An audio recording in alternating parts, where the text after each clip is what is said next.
This podcast is sponsored by Pogo, property operations on the go.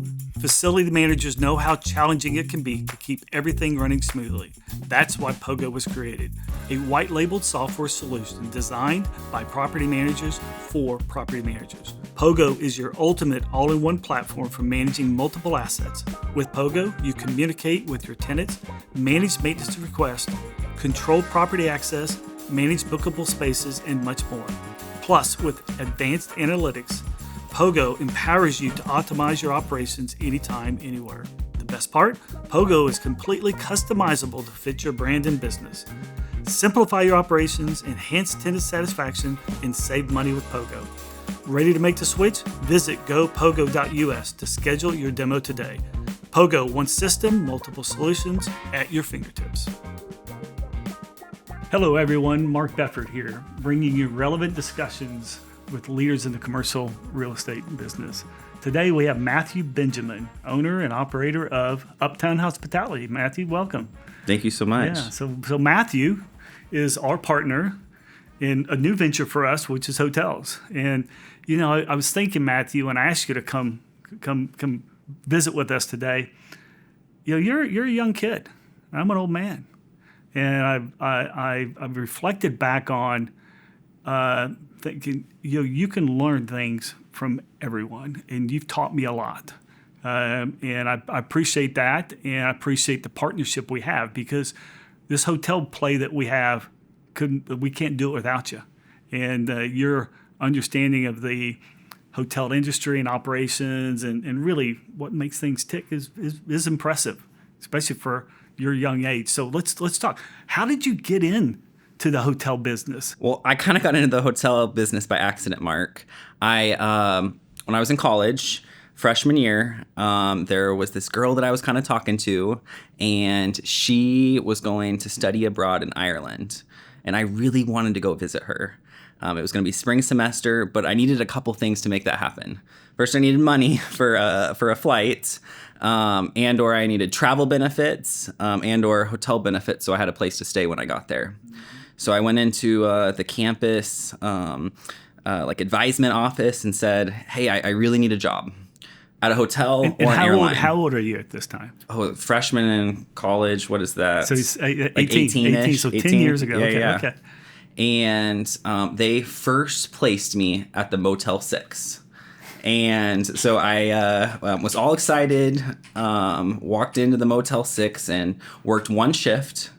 And after that first shift, I went back and said, "Hey, this isn't the hotel industry that I was expecting." So when did you do that first shift? And so what was your job during that shift? Front desk. I was front desk at the Motel 6 for one shift. And I've never been a quitter. But when I realized that there was bulletproof glass between me and the guests that were coming in, and that the police were called there a couple times during my shift, I said, you know, this doesn't seem like the right first job for me in college. And so I pivoted, and the university didn't have any other partnerships with hospitality groups, but I said I'd like to make my own. So I applied at the Embassy Suites in downtown Denver and became the overnight front desk agent, and started there and did that for the semester, and then continued taking on more and more responsibilities. Made it over to Ireland, got to use my Hilton employee travel benefits. Yeah. And continued. So how long did growing. How long did the relationship last? It didn't last much longer after that Ireland. Trip. Exactly. But you got to experience Ireland. It's right? true. It's true. Well, that's actually interesting, because you are you love to travel. Mm-hmm. And you one of the things that I admire about you, Matthew, is you do different mission trips. So tell me a little bit about some of the mission trips that you do, and what do you accomplish while you're there? Yeah, great question. So I was, I went on my first mission trip with our church back when I was in middle school, and it completely changed my life, Mark. You know, I grew up going to a smaller private school, was in quite a bubble, and I went to Africa with my parents and met these kids. They became my friends, and reality set in when I realized that, they didn't have parents. They weren't able to go to school. They literally were sleeping on the dirt floor of a local church. And that's when it hit me. So I initially was really focused on relief efforts and still believe that that's, really important and really key, and still active in that organization today. But I've pivoted a little bit and am now working on hospitality education for those older kids that as they graduate, we're able to train them. So we have a couple guest houses, small hotels over in Africa, and we use those as training institutes for these orphans to come and learn about, what is service. And then we have created partnerships with different safari lodges and international. Yeah. So we've had 20, just over 20 students that have gone through the program thus far. And we have about 15 that are currently in that right now. That's impressive. I did not know any of that. Yeah, that's impressive. So have you been going to the same area?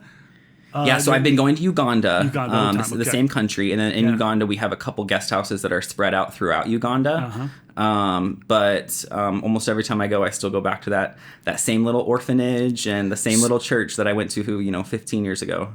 So you go a couple times a year, right?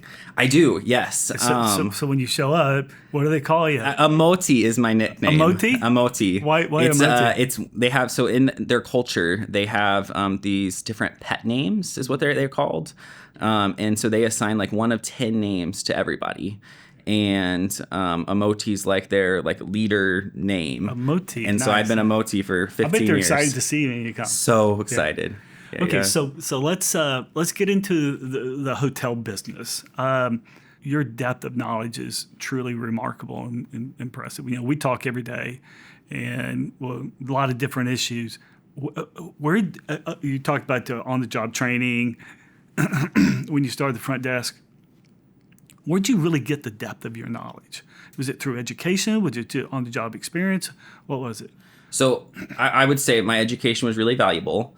And my education definitely created a opportunity for me to step into the hotel world. Mm-hmm. I'd say, middle school, high school, my school was pretty intense. And then I pivoted and I went to Colorado Christian University. Great school of business. Mm-hmm. But I was very well prepared academically. And that allowed me to have lots of bandwidth in college to actually have hands-on learning opportunities through jobs. So I worked, 40, 50, 60 hours a week all through college. Yeah. And I loved it. Mm-hmm. Looking back, I mean, are there some times that I wish I would have, spent some more time, playing and hanging? Maybe, but plenty of time to but I enjoyed it and I learned a lot. So was all that time, but 40, 50, 60 hours a week, was that all in the hotel business? All in the hotel business. Okay. So I started at the Embassy Suites, and Mark, I think I had literally every job there. And I was kind of this unique Swiss Army knife that they loved because, in the mornings I was in school, but in the afternoons, I could come in 2 or 3 o'clock and I could, run the hotel and run the different departments from 2, 3 p.m. until, the end of day, which is when most of the headaches and issues happen because that's when the guests are checking in. And so my sophomore and junior year, I was, I held different supervisory and management roles in all different departments. And loved it. Yeah. So, what don't you like? What don't I like? Yeah. So you've done it. HR. HR is the one department I don't love. No, I hear you. That's So let's talk about that. The interesting thing about the hotel business. So we run and operate and own a lot of real estate. Some big stuff, some small stuff, and all of our stuff isn't as management intensive as a hotel, because a hotel, yes, it's a physical structure, and that's kind of why we got into it, but it really is a business. It's an operating business, and it takes, for let's just say 100 or 150 key hotel, you've got 100 plus or minus employees for that hotel. It's amazing. So how do you navigate those those people issues on a day-to-day basis? Because the hotels it's a customer business. And with today's world in marketing, you can get a bad rating, which then affects your ability to lease.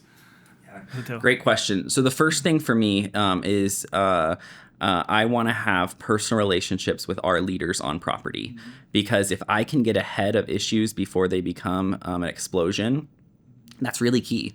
And so we do quarterly roundtables with our management teams at each of the hotels, where I'll physically go to the hotel at least 3 out of 4 times a year, and then we'll sit down with the managers and just listen. And you got to take everything with a little bit of a grain of salt, right? Listen to what their concerns are, listen to what their issues are, and then quarterback solutions for them. Not everything can be solved every single time that we're there. Sometimes it's hey, we want more money. All right, well, what's an incentive plan that we can put in place here? But the more that you build that relationship with them, it's less about hey, we need more money. It's hey, we think that we can do this more efficiently. Hey, we think that we want to restructure this, and being able to advocate for them and help them is really valuable.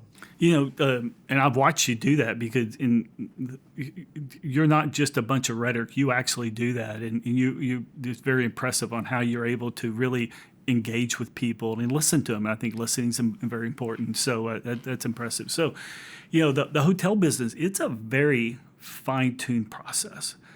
I mean, from how that hotel room gets prepared from one guest to another, there's an exact standard that has to be met, because that guest stays within a particular brand typically, and they expect a certain thing. Yeah. How hard is it to navigate that process and the intricacies on where that soap sits on a soap dish? It's vital. Yeah. It's absolutely vital to make sure that what the guest expects is what we deliver. And what a guest expects at a Hampton Inn is going to be different than what they expect at an Aloft Hotel or what they expect at a Westin Hotel.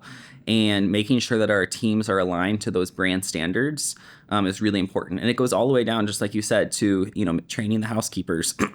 And one of the things with hotels is the occupancy fluctuates. So one night you might have 50 rooms occupied, and the next night you might have 100 rooms occupied. And that's so difficult from a staffing perspective, because you don't just need 10 housekeepers Monday through Friday. You've got to figure out how to schedule and stack them.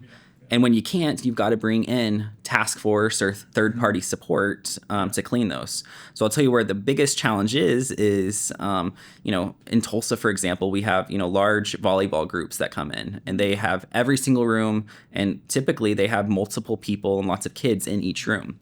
And so when those volleyball groups come in for, 3-4 days, the hotel is slammed, and our housekeeping team can't manage the hotel by itself.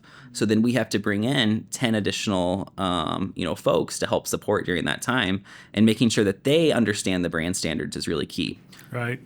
Because that temp labor, because I'm sure that temp labor will work at different hotels, and exactly. Every brand has a different standard. And if you have a temp labor that was at Y hotel and now they're coming to X, it may not be the same. That's interesting. So whenever we have temp labor come in, we typically inspect every single room after they clean it and before it's punched as ready for the guest. Yeah.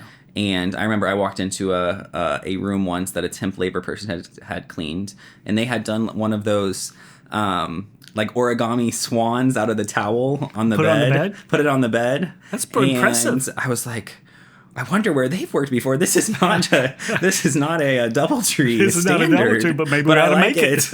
And so I left it for the guest. I thought it was kind of cool. So let's talk a little bit about that. So the hotel industry is, there's 3 or 4 bigs, I would say, that really are the flags, and from our perspective, we have dealt primarily with Hiltons and Marriotts. And inside those flags, they have different brands. It sure seems like there's a lot of different brands in each flag. I mean, you got 10, 15, or 20 different types of hotels. And then, to me, it just sure seems like that waters down things. Does it not? Or are they trying to meet a particular age group, customer group? Well, why so many different brands within the flag? Yeah, I think each of the different brands has a different target audience, and I think that there's some business reasons why Marriott and Hilton have chosen to continue to grow and grow. They've both created new brands, and they've bought up other brands that were out there. to all fall under their loyalty program. So I think it all kind of goes back to their loyalty program of, Hilton Honors points, Marriott points. And yes, there's the points, but there's also the status. And people love chasing, the silver, gold, diamond, ambassador, whatever all the different status levels are. And then under that, you have these different hotels. For example, Westin, the Westin brand, it's targeted at health and wellness. So it's really key that, when you go to, our snack shop, you're going to find, healthier protein bars and then you're going to find a, fitness center that has, certain standards and expectations. Meanwhile, you might go to a just regular Marriott hotel, and that's going to be, more catered just at the business traveler. So when you're there, you might find an executive lounge or an executive club. I think they call it the M Club nowadays. A club, yeah. And so it really just depends on who their target audience is for that particular hotel. Okay, so there are some hotels that don't tie into a brand. They're called independents, right? Mm-hmm. And they try to create their own identity within a particular market or within a particular segment with multiple hotels. How hard is it in this world to compete with the bigs? It's challenging. Yeah. I've never been on the ownership side of a independent brand, but I've done quite a bit of consulting, and it's challenging. But you also have significantly less overhead that you have to work with to be able to make it happen. Mm-hmm. For example, you don't have to buy your guests Hilton Honors points. Mm-hmm. You don't have to pay the franchise royalty fees. You don't have to pay the brand services fees to the brand. So you might have an extra kind of 10-15% margin that you can put towards marketing. I think where sometimes it works is the smaller boutique hotels that are in markets that are very compressed. So if you have a small boutique hotel in New York City, 50, 100, 120 rooms, you might be able to do it. But if you have 300, 400, 500 rooms, you're going to have a really hard time filling that with enough transient guests. Or you're going to spend that 10 or 15% that you're saving on brand fees paying Booking.com or Expedia to be at the top of their list. Yeah, so I'm glad you mentioned that, because one thing I want to get into is, so the bigs, I'm just going to call it Hilton and Marriott. Yeah. I'm not trying to be disrespectful to HIG or anybody. No, it's great. I agree. But Hilton and Marriott. So you have road warriors that you mentioned. So they're going to stay because they're going to use their Hilton Honors points or app, and they're going to Marriott Bonvoy. Mm-hmm. But there's a lot of different ways to rent hotel rooms these days. Mm-hmm. How do you, or how do we, because we're partners in these things, how do we navigate the day-to-day complexities of these third-party travel sites compared to our current contract sites through Bonvoy and Hilton Honors? So we have really strict rules that we have to follow. And when I say rules, some of them are hand slaps, and some of them are actual fines and penalties. But Hilton and Marriott, they have a brand standard that says the best available rate has to be on Marriott.com or Hilton.com. And so back in the past, sometimes what we could do is we might drop, say we're selling for $100 on Hilton.com. We might open up 5 rooms for $80 on Expedia. It's a Sunday night. Nobody's in town. We need some more occupancy.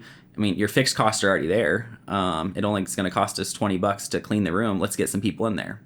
Well, now Hilton and Marriott are very firm that they want to have the guest room. Trust. They want to have the guest trust that the best place to buy it is on Hilton.com and Marriott.com. And I actually agree with that perspective. I think that it's valuable. So some of the other ways that we can play in those channels is we can pay for different branded ads. And so, for example, in Charlotte, we're wrapping up the big pool renovation, and so we have pictures of the pool, and it's all over Expedia as supposed to be on their first page. So if you go to Charlotte and you click swimming pool, there might be 200 hotels that pop up, but ours is going to be one of the first 5. However, we pay to have that visibility. So So in the hotel business, it's just like any business. It's about your revenue, minus your expenses, get you your net income, minus any capital expenditures or debt, gets you to the effective income that you have to get your return on your investment, right? So in the hotel business, the revenue is all about two primary functions. It's your occupancy and your ADR, which is your average daily rate. But it's not that simple. I know that you have revenue because I get reports every day on all of our hotels, which is hundreds of numbers that go into making up that revenue on that particular day. How do you navigate that? And what are some other nuances that you look at on a day-to-day basis to make sure that you're maximizing your revenue? So the big thing for me that I always want to focus on is rate. There's obviously a balance in that, but we want to have as much rate because if I sell a room for $80 or $100, I'm going to make more with $100, $20 more. It flows straight to the bottom line. And you taught me that word, flow. Flow. Yes. Because you got we your have our target cost. flow. Yeah, you got your flow. So every additional dollar, it's going to flow 80-90% to the bottom line. Exactly. Other than your credit card commissions and a few other things, most of it flows well. And so we are always focused on rates. And as a part of that rate thing, you want to make sure that you're not opening up rates that will cause people to buy down. For example, I'm a AAA member. And actually, I think my dad is. I think I just still am on his his AAA account. But, you are only 28. You right, exactly. Probably can't until you're 35. Probably. Right. I don't know what the number is because I don't pay for it. But whenever I go to book a hotel room, I always in the app just click, oh yeah, I'm a AAA member, just to see if that rate is any better. What you don't want to do is open up your AAA discount, which might typically be 5-7%. You don't want to put that at 20%, hoping to get more AAA business. Because what you're going to have is a Matt Benjamin who goes on Hilton and knows, oh, I'm going to stay at the Skirvin tonight. The AAA discount is 20%. It's. Yeah. I would just take that discount.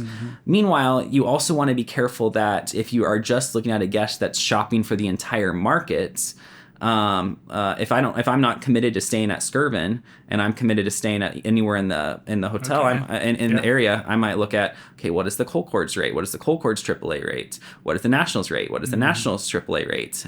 To see what those are. So you kind of have to look at it both from okay, this is our rate, this is our competitors' rates, and then these are the discounts that we're offering, that they're offering, and what is the guest going to take?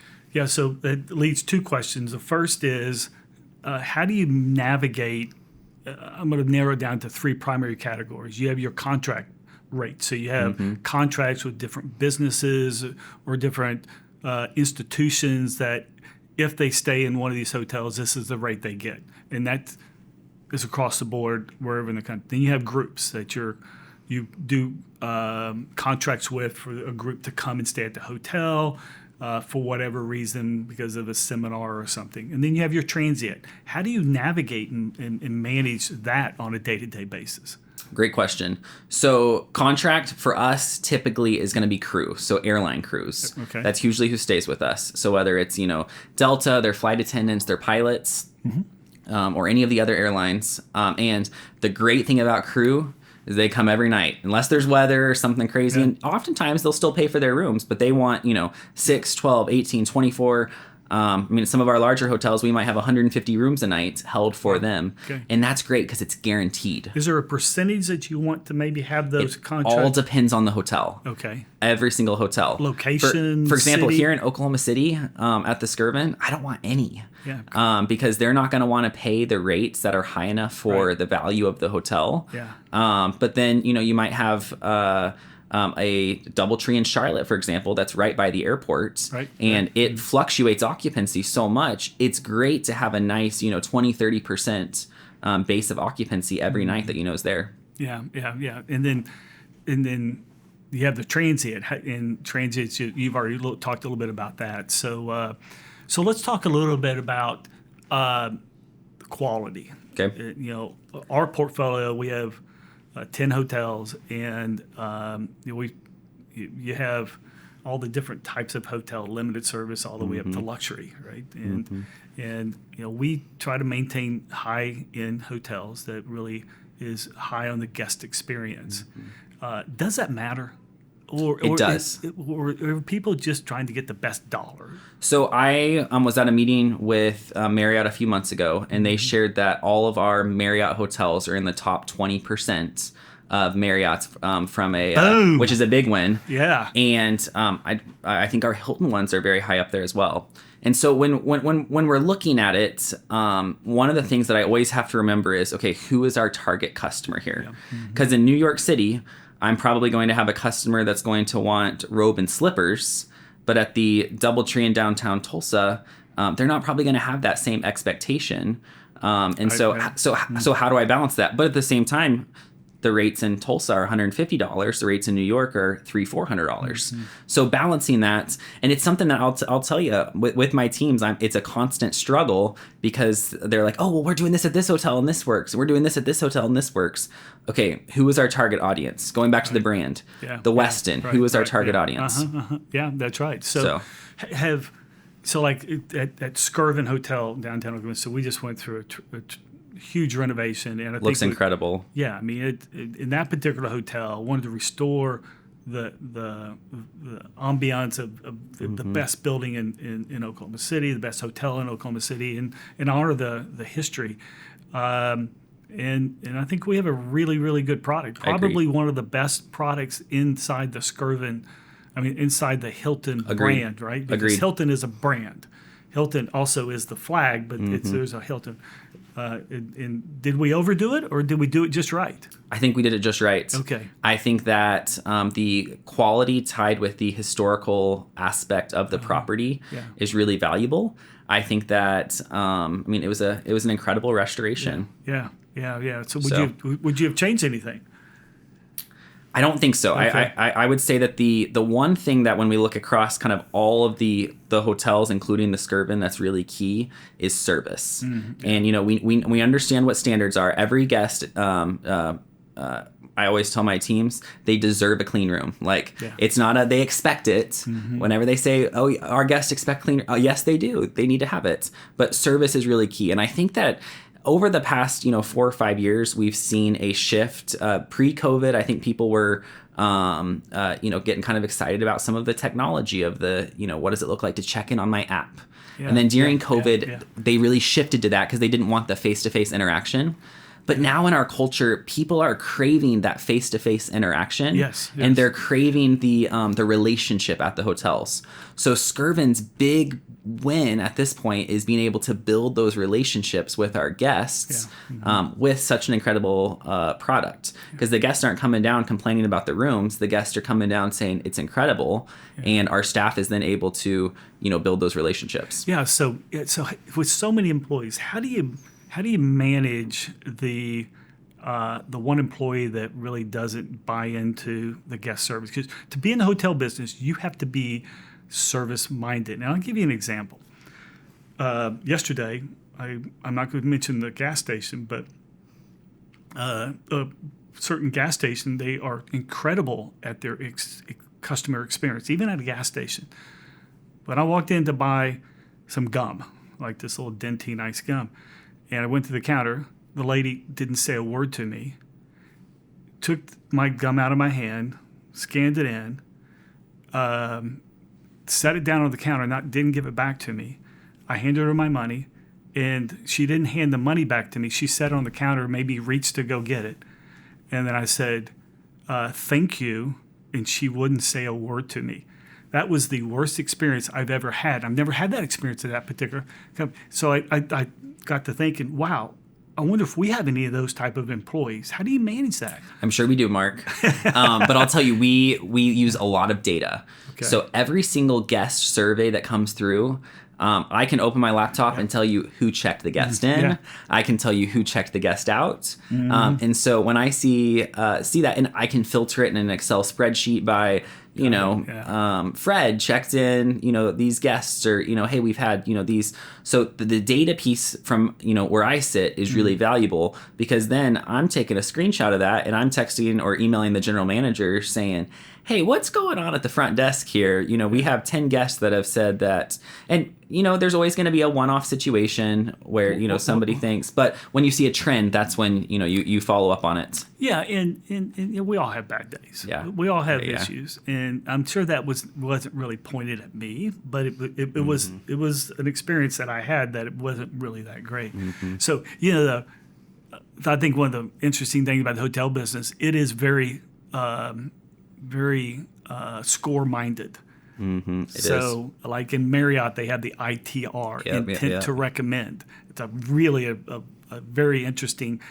Would you recommend the hotel to somebody else? And then all the scores, you manage all those scores on a day-by-day basis, from cleanliness, customer service, and all those things. And how hard is it to manage those scores, and we want those as high as possible, right? We want those all in the 80s and 90s, right? Yeah, I think the technology has really helped, because at the beginning or end of the week, you can run a report of rooms, trends. I know at one of our hotels, we've had some complaints with hot water that were kind of, out of the ordinary and out of the norm, and we were able to identify, based on, those comments, that it was attached to a certain stack in certain rooms. It wasn't, throughout the entire hotel. So when you're able to run those reports and see the data, you can see, okay, a guest in, room 405 has complained 3 times about the, HVAC. We've sent techs up there each time.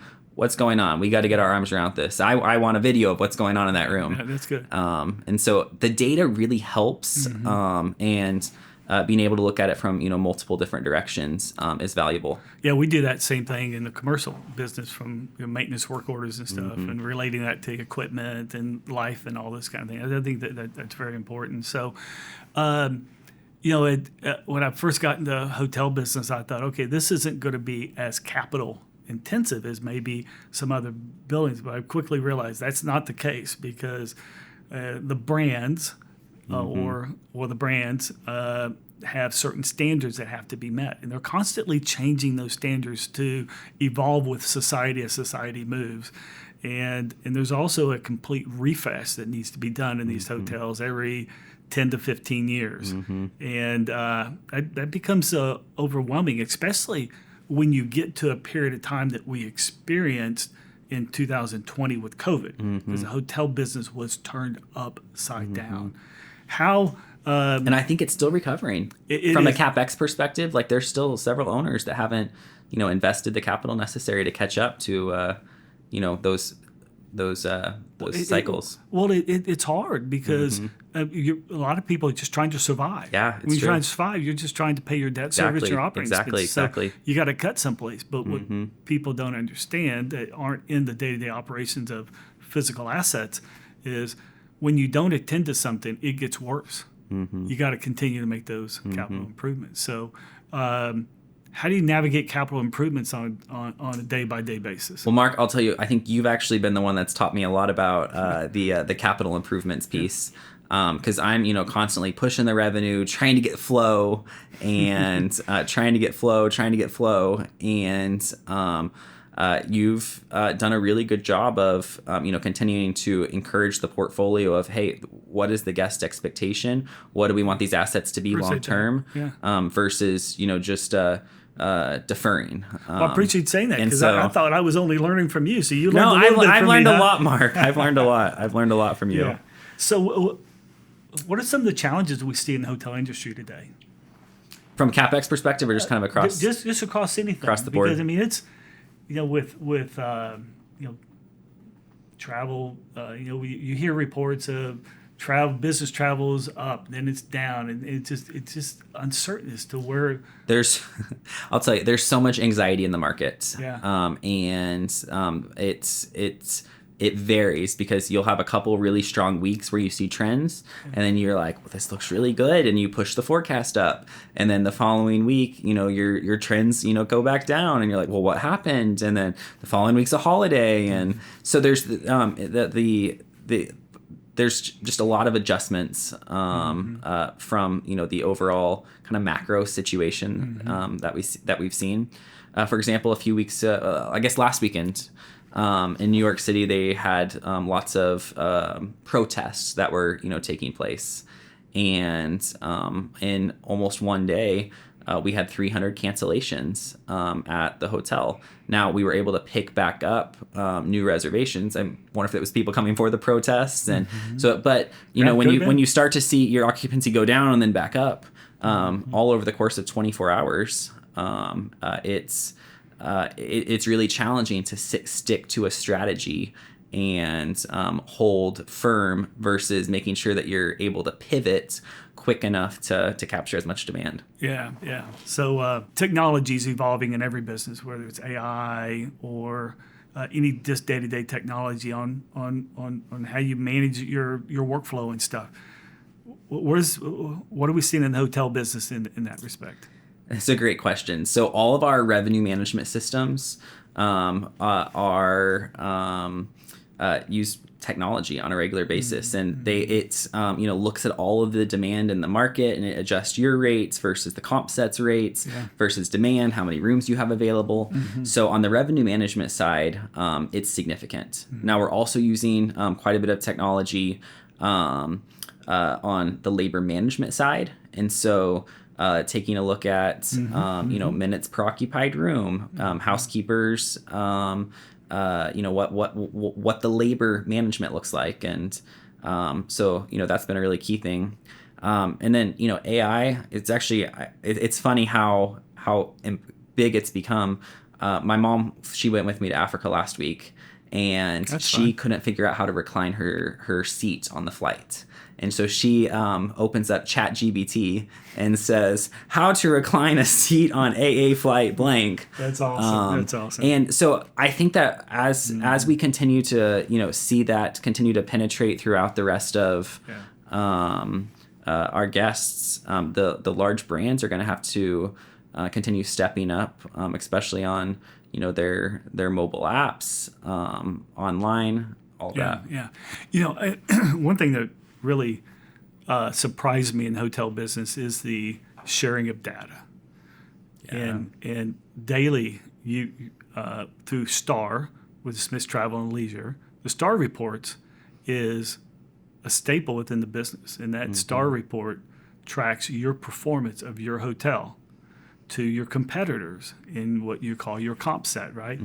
It's very, very, so you can on a daily basis understand how you're competing a weekly, monthly, quarterly, annual, whatever period of time you want. How does that work? Is it just automatically fed from the computers at the front desk, automatically push to STAR? And are you forced to do that or not? Yeah, I don't know if that's a brand requirement or not. I would think you would want to, because you want to see your data compared to the comp sets data to understand. I've never had a hotel not participate in it, but every now and then you'll see other comp set hotels that don't report. And yeah, it's an automatic. It goes straight from the brand systems and property to STAR, and then it comes back, and you're able to select your comp set. Now they have rules, and so you can't have too much Hilton inventory, too much Marriott inventory, too much IHG, and you can't change your comp set every week because they don't want you to be able to isolate out just one hotel. But you can pick your comp set and see how you index against them. And so you don't know, like, hey, the Skirvin had X occupancy and the Colcord had Y occupancy, but hey, the Skirvin had X occupancy and the Omni plus the Colcord plus the National plus whatever your comp set hotels are, that those how you compared to their average. And so then you're able to take a look at the index and understand, am I getting my fair share? So if we have 1,000 rooms in the market, am I able to get my percentage of those 1,000 guests that came and stayed, or am I not? And then you have to dive in even deeper to understand why you're not. And there's a couple other systems that we use outside of STAR. We use a system called TravelClick and Demand 360, and we can actually go from there and dive further and say, okay, well, our occupancy we fell behind in. How did we fall behind it? Was it in transient? Was it in group? Was it in contract? Okay, let's dive in a little further. It was transient. Okay, was it retail rates? Was it discount rates? Okay, then you can dive even further and say, what channel did it come through? Did it come through Expedia? Did it come through Booking.com? And then you can dive even deeper and say, okay, well, what was the window of time that it was booked? Was this booked, 7 days in advance, 30 days in advance, 24 hours in advance? And so then you're able to go down and look, because oftentimes what people say is, oh, our ADR was $200, their ADR was $180, but they had more occupancy. So they just got more occupancy because they had lower rates than us. Yeah. That's not always the case. Oftentimes it's, okay, well, when were those lower rates out there? Where were the lower rates at? And so, we make sure we get from those channels. And with this travel click software, we can actually look into the future as well. Right. And make tweaks. Yeah, so I mean, that's one of the fascinating things about the hotel business. You have these multiple platforms that help dive down into the minute piece to let you forecast where you're going and make changes on a day-to-day basis. And I've always found it really interesting to watch how you navigate 3 to 6 months out. I can call you and say, okay, what are we looking like? And you know exactly where we're going. You know exactly what the next 3 months look like and what our revenue is going to be. Are you constantly reforecasting? Every week. So you do a weekly reforecast how far out in the future? So every week we reforecast in the month for the month. Every other week we reforecast the following month. And then every month we reforecast for the rest of the year. Now, if we see something that doesn't look right in the rest of the year, we can always go in and adjust that on a week by week. And so if we see a month and we're like, ooh, September, what's going on in September? Then we'll add that on our weekly forecast call and say, all right, I know we're only in May, but we're going to adjust May and look at September because we want to make sure that we're getting ahead of that. Yeah. So if you think of it, so you're not only navigating the data set that you have today, going forward, where is it coming from? But then you're also navigating that customer experience on what you're delivering at the hotel. And then you're also navigating market conditions. You're also navigating your personnel. You're navigating your product. All those things really come together and how you're ultimately delivering that product to get the maximum revenue source and attracting people. I think it's really fascinating. Well, because your guest experience. I mean, the second you have guests that go on TripAdvisor, that affects your revenue. And Booking.com and Expedia, they actually rank you on their pages based on your scores. And so if you don't get strong enough guest scores, then you're going to fall to, page 18 of 18. Right. And so you've got to really watch that. So that leads me to be outside of those travel platforms like you just mentioned. And what about Google and all the other reviews that maybe you get through those platforms? How do you navigate that to ensure that your scores are at the highest level? Because you really want those. They're all 5. If you can get 5 stars across the board, you're great. But it's hard to get a 5-star because there's always somebody that's not going to be happy about something, right? And then, but you try to maintain scores at what level? 4.5, 5s? Depends on the hotel. And it depends on the market as well. Okay. Because your different markets are going to probably have different sensitivity levels. Compared to what delivery looks like. Have you ever got a 5? Have you ever maintained a 5 at a hotel? Like all 5 scores? Yeah. Well, I know that Marriott Suites Deerfield this month, they've had all 5s come through month to date. Nice. But it's tough. I don't know that it happens very often. No, month to date. So so that's good. That's good. No, I think they've only had like 8 surveys. So it's okay. It's okay. So what's in store for Matthew? You're 28. You know this hotel business really, really well. What's in store for you for the next 10, 15, 20 years? It's a great question, Mark. I really enjoy the hotel business. I enjoy the people. I enjoy the relationships. I love the operation. And so it's not that I don't love spending hours on balance sheets and, deep in it, but I love, being able to actually affect the P&L in the operation. And So I think that I'll, continue leaning into that.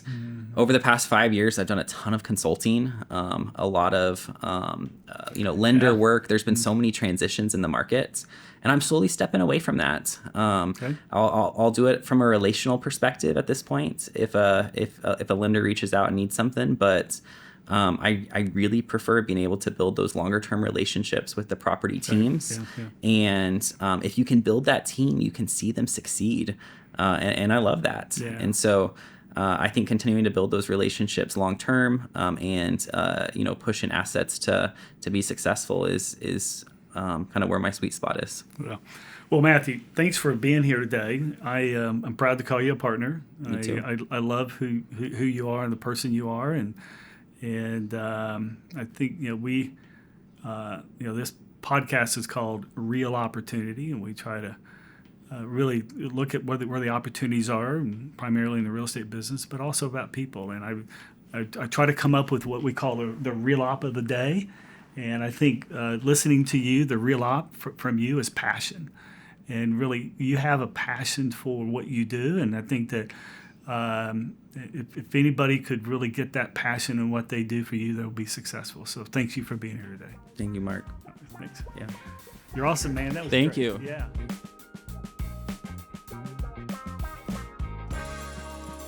Coming up, Greg Meacham, new owner of First Maintenance, joins me to talk about what it really takes to step into ownership. We get into the hard stuff, shifting culture without losing people, balancing growth and identity, and why sometimes the best business move is also the biggest risk. If you've ever thought about buying a business or leading something that wasn't originally yours, this is one you don't want to miss.